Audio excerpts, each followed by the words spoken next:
ಖಲಿಸ್ತಾನಿ ಉಗ್ರರ ಉಪಟಳ ದಿನೇ ದಿನೇ ಹೆಚ್ಚಾಗ್ತಾ ಇದೆ. ಭಾರತದಲ್ಲಿ ಏನೇ ದೊಡ್ಡ ಕಾರ್ಯಕ್ರಮ ನಡೆದರೂ ಕೂಡ ದಾಳಿ ಮಾಡ್ತೇವೆ ಅಂತ ಹೇಳ್ತಾ ಇತ್ತು ಖಲಿಸ್ತಾನ್ ಉಗ್ರರು. ಇದೀಗ ದೊಡ್ಡ ದೊಡ್ಡ ನಾಯಕರನ್ನ ಹತ್ಯೆ ಮಾಡ್ತೀವಿ ಅನ್ನೋ ಧಮಕಿಯನ್ನ ಕೂಡ ಹಾಕ್ತಾ ಇದೆ. ಈ ಕುರಿತಾದ ಒಂದು ವರದಿ ನಿಮ್ಮ ಮುಂದೆ.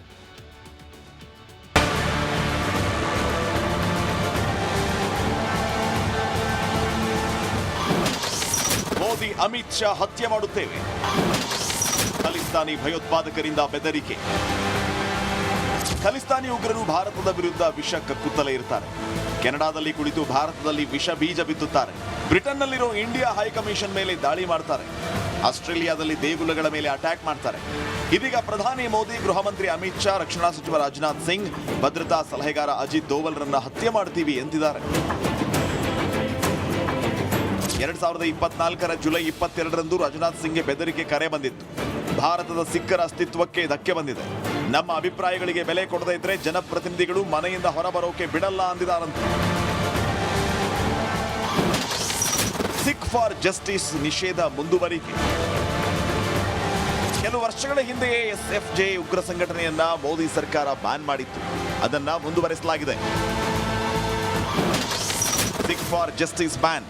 ಬೇರೆ ಬೇರೆ ಉಗ್ರ ಸಂಘಟನೆಗಳೊಂದಿಗೆ ಎಸ್ಎಫ್ಜೆ ಉಗ್ರರಿಗೆ ಲಿಂಕ್ ಇತ್ತು. ಪಂಜಾಬಲ್ಲಿ ಖಲಿಸ್ತಾನಿ ಸಿದ್ಧಾಂತ ಹೇರಲು ಯತ್ನಿಸಲಾಗಿತ್ತು. ಪಂಜಾಬಲ್ಲಿ ಎಸ್ಎಫ್ಜೆ ವಿರುದ್ಧ 55 ಪ್ರಕರಣ ದಾಖಲಾಗಿದ್ದರೆ ಉತ್ತರಾಖಂಡ್, ಹರಿಯಾಣ, ರಾಜಸ್ಥಾನ್, ಹಿಮಾಚಲ್ ಪ್ರದೇಶ್, ಗುಜರಾತ್ ಸೇರಿ ಹಲವು ರಾಜ್ಯಗಳಲ್ಲಿ 41 ಎಫ್ಐಆರ್ ದಾಖಲಾಗಿದೆ. ಎನ್ಐಎ ಕೂಡ 8 ಕೇಸ್ ದಾಖಲಿಸಿಕೊಂಡಿದೆ. 2024 ಜುಲೈ 10ರಂದೇ ಎಸ್ಎಫ್ಜೆ ಬ್ಯಾನ್ ಆಗಿದೆ. ಈ ನಿಷೇಧವನ್ನ ಮತ್ತೆ ಗೃಹ ಸಚಿವಾಲಯ 5 ವರ್ಷ ವಿಸ್ತರಿಸಿದೆ. ಈ ಮಧ್ಯೆ ಖಲಿಸ್ತಾನಿ ಉಗ್ರ ಹರ್ದೀಪ್ ಸಿಂಗ್ ನಿಜ್ಜರ್ ಹತ್ಯೆಯಲ್ಲಿ ವಿದೇಶಿ ಕೈವಾಡದ ಬಗ್ಗೆ ಯಾವುದೇ ಖಚಿತವಾದ ಸಾಕ್ಷಿ ಇಲ್ಲ ಅಂತ ಸ್ಪಷ್ಟಪಡಿಸಿದೆ. ಜೂನ್ 2023ರಲ್ಲಿ ನಡೆದ ನಿಜ್ಜರ್ ಹತ್ಯೆಯಲ್ಲಿ ಭಾರತದ ಗುಪ್ತಚರ ಏಜೆಂಟರ ಪಾತ್ರ ಇದೆ ಅಂತ ಕೆನಡಾದ ಮಾಜಿ ಪ್ರಧಾನಿ ಜಸ್ಟಿನ್ ಟ್ರುಡೋ ಆರೋಪಿಸಿದರು. ಇದಕ್ಕೆ ಈಗ ವರದಿ ಮೂಲಕ ಉತ್ತರ ಸಿಕ್ಕಿದೆ. News desk, republic Kannada. Khalistani ಉಗ್ರರ ಉಪಟಳ ದಿನೇ ದಿನೇ ಹೆಚ್ಚಾಗ್ತಾ ಇದೆ. ಭಾರತದಲ್ಲಿ ಏನೇ ದೊಡ್ಡ ಕಾರ್ಯಕ್ರಮ ನಡೆದರೂ ಕೂಡ ದಾಳಿ ಮಾಡ್ತೇವೆ ಅಂತ ಹೇಳ್ತಾ ಇತ್ತು ಖಲಿಸ್ತಾನ್ ಉಗ್ರರು. ಇದೀಗ ದೊಡ್ಡ ದೊಡ್ಡ ನಾಯಕರನ್ನ ಹತ್ಯೆ ಮಾಡ್ತೀವಿ ಅನ್ನೋ ಧಮಕಿಯನ್ನ ಕೂಡ ಹಾಕ್ತಾ ಇದೆ. ಈ ಕುರಿತಾದ ಒಂದು ವರದಿ ನಿಮ್ಮ ಮುಂದೆ.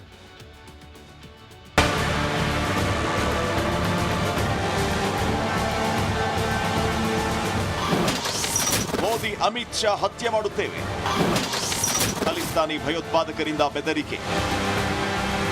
ಖಲಿಸ್ತಾನಿ ಉಗ್ರರು ಭಾರತದ ವಿರುದ್ಧ ವಿಷ ಕಕ್ಕುತ್ತಲೇ ಇರ್ತಾರೆ. ಕೆನಡಾದಲ್ಲಿ ಕುಳಿತು ಭಾರತದಲ್ಲಿ ವಿಷ ಬೀಜ ಬಿತ್ತುತ್ತಾರೆ. ಬ್ರಿಟನ್ನಲ್ಲಿರೋ ಇಂಡಿಯಾ ಹೈಕಮಿಷನ್ ಮೇಲೆ ದಾಳಿ ಮಾಡ್ತಾರೆ. ಆಸ್ಟ್ರೇಲಿಯಾದಲ್ಲಿ ದೇಗುಲಗಳ ಮೇಲೆ ಅಟ್ಯಾಕ್ ಮಾಡ್ತಾರೆ. ಇದೀಗ ಪ್ರಧಾನಿ ಮೋದಿ, ಗೃಹ ಮಂತ್ರಿ ಅಮಿತ್ ಶಾ, ರಕ್ಷಣಾ ಸಚಿವ ರಾಜನಾಥ್ ಸಿಂಗ್, ಭದ್ರತಾ ಸಲಹೆಗಾರ ಅಜಿತ್ ದೋವಲ್ರನ್ನ ಹತ್ಯೆ ಮಾಡ್ತೀವಿ ಎಂದಿದ್ದಾರೆ. 2024 ಜುಲೈ 22ರಂದು ರಾಜನಾಥ್ ಸಿಂಗ್ಗೆ ಬೆದರಿಕೆ ಕರೆ ಬಂದಿತ್ತು. ಭಾರತದ ಸಿಖ್ಖರ ಅಸ್ತಿತ್ವಕ್ಕೆ ಧಕ್ಕೆ ಬಂದಿದೆ. ನಮ್ಮ ಅಭಿಪ್ರಾಯಗಳಿಗೆ ಬೆಲೆ ಕೊಡದೇ ಇದ್ರೆ ಜನಪ್ರತಿನಿಧಿಗಳು ಮನೆಯಿಂದ ಹೊರಬರೋಕೆ ಬಿಡಲ್ಲ ಅಂದಿದ್ದಾರಂತೆ. ಸಿಖ್ ಫಾರ್ ಜಸ್ಟಿಸ್ ನಿಷೇಧ ಮುಂದುವರಿಕೆ. ಕೆಲವು ವರ್ಷಗಳ ಹಿಂದೆಯೇ ಎಸ್ಎಫ್ಜೆ ಉಗ್ರ ಸಂಘಟನೆಯನ್ನ ಮೋದಿ ಸರ್ಕಾರ ಬ್ಯಾನ್ ಮಾಡಿತ್ತು. ಅದನ್ನ ಮುಂದುವರೆಸಲಾಗಿದೆ. Sikh for justice ban. ಬೇರೆ ಬೇರೆ ಉಗ್ರ ಸಂಘಟನೆಗಳೊಂದಿಗೆ ಎಸ್ಎಫ್ಜೆ ಉಗ್ರರಿಗೆ ಲಿಂಕ್ ಇತ್ತು. ಪಂಜಾಬಲ್ಲಿ ಖಲಿಸ್ತಾನಿ ಸಿದ್ಧಾಂತ ಹೇರಲು ಯತ್ನಿಸಲಾಗಿತ್ತು. ಪಂಜಾಬಲ್ಲಿ ಎಸ್ಎಫ್ಜೆ ವಿರುದ್ಧ 55 ಪ್ರಕರಣ ದಾಖಲಾಗಿದ್ದರೆ ಉತ್ತರಾಖಂಡ್, ಹರಿಯಾಣ, ರಾಜಸ್ಥಾನ್, ಹಿಮಾಚಲ್ ಪ್ರದೇಶ್, ಗುಜರಾತ್ ಸೇರಿ ಹಲವು ರಾಜ್ಯಗಳಲ್ಲಿ 41 ಎಫ್ಐಆರ್ ದಾಖಲಾಗಿದೆ. ಎನ್ಐಎ ಕೂಡ 8 ಕೇಸ್ ದಾಖಲಿಸಿಕೊಂಡಿದೆ. 2024 ಜುಲೈ 10ರಂದೇ ಎಸ್ಎಫ್ಜೆ ಬ್ಯಾನ್ ಆಗಿದೆ. ಈ ನಿಷೇಧವನ್ನ ಮತ್ತೆ ಗೃಹ ಸಚಿವಾಲಯ 5 ವರ್ಷ ವಿಸ್ತರಿಸಿದೆ. ಈ ಮಧ್ಯೆ ಖಲಿಸ್ತಾನಿ ಉಗ್ರ ಹರ್ದೀಪ್ ಸಿಂಗ್ ನಿಜ್ಜರ್ ಹತ್ಯೆಯಲ್ಲಿ ವಿದೇಶಿ ಕೈವಾಡದ ಬಗ್ಗೆ ಯಾವುದೇ ಖಚಿತವಾದ ಸಾಕ್ಷಿ ಇಲ್ಲ ಅಂತ ಸ್ಪಷ್ಟಪಡಿಸಿದೆ. ಜೂನ್ 2023ರಲ್ಲಿ ನಡೆದ ನಿಜ್ಜರ್ ಹತ್ಯೆಯಲ್ಲಿ ಭಾರತದ ಗುಪ್ತಚರ ಏಜೆಂಟರ ಪಾತ್ರ ಇದೆ ಅಂತ ಕೆನಡಾದ ಮಾಜಿ ಪ್ರಧಾನಿ ಜಸ್ಟಿನ್ ಟ್ರುಡೋ ಆರೋಪಿಸಿದರು. ಇದಕ್ಕೆ ಈಗ ವರದಿ ಮೂಲಕ ಉತ್ತರ ಸಿಕ್ಕಿದೆ. News desk, republic Kannada. Khalistani ಉಗ್ರರ ಉಪಟಳ ದಿನೇ ದಿನೇ ಹೆಚ್ಚಾಗ್ತಾ ಇದೆ. ಭಾರತದಲ್ಲಿ ಏನೇ ದೊಡ್ಡ ಕಾರ್ಯಕ್ರಮ ನಡೆದರೂ ಕೂಡ ದಾಳಿ ಮಾಡ್ತೇವೆ ಅಂತ ಹೇಳ್ತಾ ಇತ್ತು ಖಲಿಸ್ತಾನ್ ಉಗ್ರರು. ಇದೀಗ ದೊಡ್ಡ ದೊಡ್ಡ ನಾಯಕರನ್ನ ಹತ್ಯೆ ಮಾಡ್ತೀವಿ ಅನ್ನೋ ಧಮಕಿಯನ್ನ ಕೂಡ ಹಾಕ್ತಾ ಇದೆ. ಈ ಕುರಿತಾದ ಒಂದು ವರದಿ ನಿಮ್ಮ ಮುಂದೆ.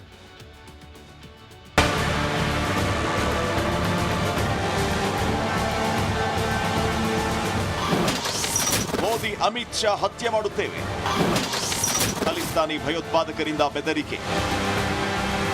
ಖಲಿಸ್ತಾನಿ ಉಗ್ರರು ಭಾರತದ ವಿರುದ್ಧ ವಿಷ ಕಕ್ಕುತ್ತಲೇ ಇರ್ತಾರೆ. ಕೆನಡಾದಲ್ಲಿ ಕುಳಿತು ಭಾರತದಲ್ಲಿ ವಿಷ ಬೀಜ ಬಿತ್ತುತ್ತಾರೆ. ಬ್ರಿಟನ್ನಲ್ಲಿರೋ ಇಂಡಿಯಾ ಹೈಕಮಿಷನ್ ಮೇಲೆ ದಾಳಿ ಮಾಡ್ತಾರೆ. ಆಸ್ಟ್ರೇಲಿಯಾದಲ್ಲಿ ದೇಗುಲಗಳ ಮೇಲೆ ಅಟ್ಯಾಕ್ ಮಾಡ್ತಾರೆ. ಇದೀಗ ಪ್ರಧಾನಿ ಮೋದಿ, ಗೃಹ ಮಂತ್ರಿ ಅಮಿತ್ ಶಾ, ರಕ್ಷಣಾ ಸಚಿವ ರಾಜನಾಥ್ ಸಿಂಗ್, ಭದ್ರತಾ ಸಲಹೆಗಾರ ಅಜಿತ್ ದೋವಲ್ರನ್ನ ಹತ್ಯೆ ಮಾಡ್ತೀವಿ ಎಂದಿದ್ದಾರೆ. 2024 ಜುಲೈ 22ರಂದು ರಾಜನಾಥ್ ಸಿಂಗ್ಗೆ ಬೆದರಿಕೆ ಕರೆ ಬಂದಿತ್ತು. ಭಾರತದ ಸಿಖ್ಖರ ಅಸ್ತಿತ್ವಕ್ಕೆ ಧಕ್ಕೆ ಬಂದಿದೆ. ನಮ್ಮ ಅಭಿಪ್ರಾಯಗಳಿಗೆ ಬೆಲೆ ಕೊಡದೇ ಇದ್ರೆ ಜನಪ್ರತಿನಿಧಿಗಳು ಮನೆಯಿಂದ ಹೊರಬರೋಕೆ ಬಿಡಲ್ಲ ಅಂದಿದ್ದಾರಂತೆ. ಸಿಖ್ ಫಾರ್ ಜಸ್ಟಿಸ್ ನಿಷೇಧ ಮುಂದುವರಿಕೆ. ಕೆಲವು ವರ್ಷಗಳ ಹಿಂದೆಯೇ SFJ ಉಗ್ರ ಸಂಘಟನೆಯನ್ನ ಮೋದಿ ಸರ್ಕಾರ ಬ್ಯಾನ್ ಮಾಡಿತ್ತು. ಅದನ್ನ ಮುಂದುವರೆಸಲಾಗಿದೆ. Sikh for justice ban. ಬೇರೆ ಬೇರೆ ಉಗ್ರ ಸಂಘಟನೆಗಳೊಂದಿಗೆ SFJ ಉಗ್ರರಿಗೆ ಲಿಂಕ್ ಇತ್ತು. ಪಂಜಾಬಲ್ಲಿ ಖಲಿಸ್ತಾನಿ ಸಿದ್ಧಾಂತ ಹೇರಲು ಯತ್ನಿಸಲಾಗಿತ್ತು. ಪಂಜಾಬಲ್ಲಿ SFJ ವಿರುದ್ಧ 55 ಪ್ರಕರಣ ದಾಖಲಾಗಿದ್ದರೆ ಉತ್ತರಾಖಂಡ್, ಹರಿಯಾಣ, ರಾಜಸ್ಥಾನ್, ಹಿಮಾಚಲ್ ಪ್ರದೇಶ್, ಗುಜರಾತ್ ಸೇರಿ ಹಲವು ರಾಜ್ಯಗಳಲ್ಲಿ 41 FIR ದಾಖಲಾಗಿದೆ. NIA ಕೂಡ 8 ಕೇಸ್ ದಾಖಲಿಸಿಕೊಂಡಿದೆ. 2024 ಜುಲೈ 10ರಂದೇ SFJ ಬ್ಯಾನ್ ಆಗಿದೆ. ಈ ನಿಷೇಧವನ್ನ ಮತ್ತೆ ಗೃಹ ಸಚಿವಾಲಯ 5 ವರ್ಷ ವಿಸ್ತರಿಸಿದೆ. ಈ ಮಧ್ಯೆ ಖಲಿಸ್ತಾನಿ ಉಗ್ರ ಹರ್ದೀಪ್ ಸಿಂಗ್ ನಿಜ್ಜರ್ ಹತ್ಯೆಯಲ್ಲಿ ವಿದೇಶಿ ಕೈವಾಡದ ಬಗ್ಗೆ ಯಾವುದೇ ಖಚಿತವಾದ ಸಾಕ್ಷಿ ಇಲ್ಲ ಅಂತ ಸ್ಪಷ್ಟಪಡಿಸಿದೆ. ಜೂನ್ 2023ರಲ್ಲಿ ನಡೆದ ನಿಜ್ಜರ್ ಹತ್ಯೆಯಲ್ಲಿ ಭಾರತದ ಗುಪ್ತಚರ ಏಜೆಂಟರ ಪಾತ್ರ ಇದೆ ಅಂತ ಕೆನಡಾದ ಮಾಜಿ ಪ್ರಧಾನಿ ಜಸ್ಟಿನ್ ಟ್ರುಡೋ ಆರೋಪಿಸಿದರು. ಇದಕ್ಕೆ ಈಗ ವರದಿ ಮೂಲಕ ಉತ್ತರ ಸಿಕ್ಕಿದೆ. News desk, republic Kannada. Pakistani ಉಗ್ರರ ಉಪಟಳ ದಿನೇ ದಿನೇ ಹೆಚ್ಚಾಗ್ತಾ ಇದೆ. ಭಾರತದಲ್ಲಿ ಏನೇ ದೊಡ್ಡ ಕಾರ್ಯಕ್ರಮ ನಡೆದ್ರೂ ಕೂಡ ದಾಳಿ ಮಾಡ್ತೇವೆ ಅಂತ ಹೇಳ್ತಾ ಇತ್ತು ಖಲಿಸ್ತಾನ್ ಉಗ್ರರು. ಇದೀಗ ದೊಡ್ಡ ದೊಡ್ಡ ನಾಯಕರನ್ನ ಹತ್ಯೆ ಮಾಡ್ತೀವಿ ಅನ್ನೋ ಧಮಕಿಯನ್ನ ಕೂಡ ಹಾಕ್ತಾ ಇದೆ. ಈ ಕುರಿತಾದ ಒಂದು ವರದಿ ನಿಮ್ಮ ಮುಂದೆ.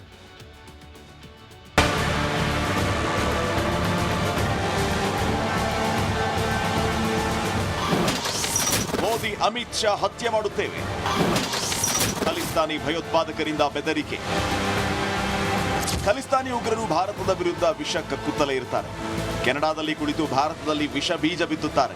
ಬ್ರಿಟನ್ನಲ್ಲಿರೋ ಇಂಡಿಯಾ ಹೈಕಮಿಷನ್ ಮೇಲೆ ದಾಳಿ ಮಾಡ್ತಾರೆ. ಆಸ್ಟ್ರೇಲಿಯಾದಲ್ಲಿ ದೇಗುಲಗಳ ಮೇಲೆ ಅಟ್ಯಾಕ್ ಮಾಡ್ತಾರೆ. ಇದೀಗ ಪ್ರಧಾನಿ ಮೋದಿ, ಗೃಹ ಮಂತ್ರಿ ಅಮಿತ್ ಶಾ, ರಕ್ಷಣಾ ಸಚಿವ ರಾಜನಾಥ್ ಸಿಂಗ್, ಭದ್ರತಾ ಸಲಹೆಗಾರ ಅಜಿತ್ ದೋವಲ್ರನ್ನ ಹತ್ಯೆ ಮಾಡ್ತೀವಿ ಎಂದಿದ್ದಾರೆ. 2024 ಜುಲೈ 22ರಂದು ರಾಜನಾಥ್ ಸಿಂಗ್ಗೆ ಬೆದರಿಕೆ ಕರೆ ಬಂದಿತ್ತು. ಭಾರತದ ಸಿಖ್ಖರ ಅಸ್ತಿತ್ವಕ್ಕೆ ಧಕ್ಕೆ ಬಂದಿದೆ.